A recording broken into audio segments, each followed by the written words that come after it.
Assalamualaikum warahmatullahi wabarakatuh. Perkenalkan, nama saya Rudi Cahya Kumala dari kelas 12 RPLC. Di sini saya akan menjelaskan materi basis data tentang subquery. Subquery. Di sini kita akan membahas materi pertama, pengertian subquery, kedua, jenis subquery. Pengertian subquery. Subquery adalah query dalam query dan tertanam dalam klausa where. Bisa disebut juga sebagai permintaan dalam permintaan atau permintaan bersarang.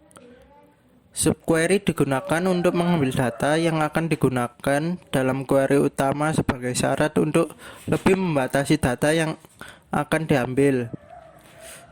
Subqueries dapat digunakan dengan select, insert, update, dan delete statement bersama dengan operasi seperti sama dengan, kurang, lebih dari sama dengan, kurang dari sama dengan, in, between, dan lain-lain.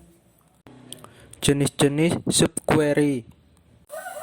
Yang pertama, single row subquery merupakan subquery yang hanya menghasilkan satu baris dan satu kolom data atau data tunggal.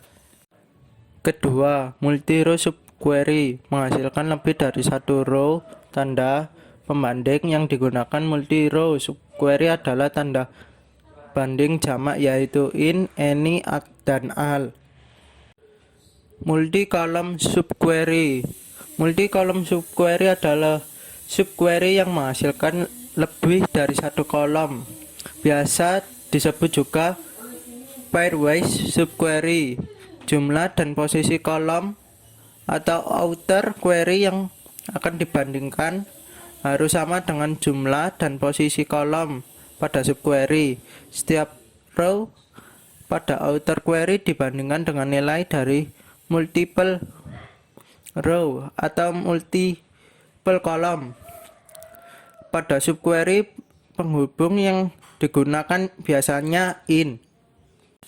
Correlate subquery berbeda dari subquery di depan yang disebut scalar subquery karena bagian subquery adalah diproses terlebih dahulu untuk menyeleksi outer query-nya. Pada correlate subquery ini, outer subquery akan diproses terlebih dahulu, kemudian hasilnya akan dijadikan rujukan untuk memproses subquery. Disebut correlate subquery karena subquery dikerjakan berdasarkan rujukan dari out query.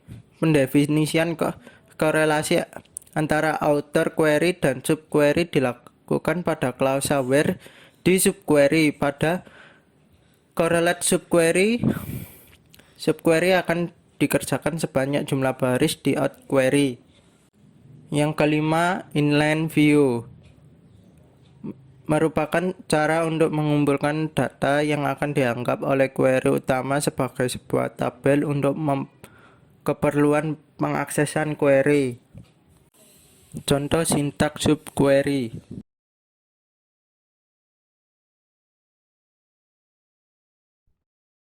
Untuk single row subquery kita akan menggunakan tabel pesan yang ada di database Casiristo. Nah, di sini saya sudah membuat query-nya dan untuk hasilnya seperti ini.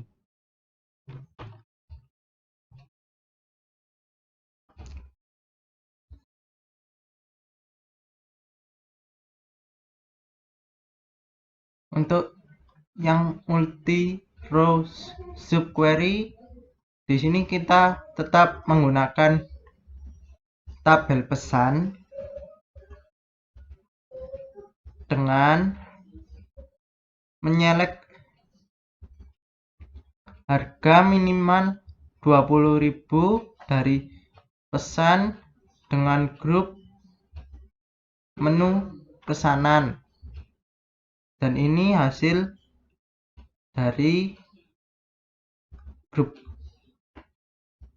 multi row subquery tersebut.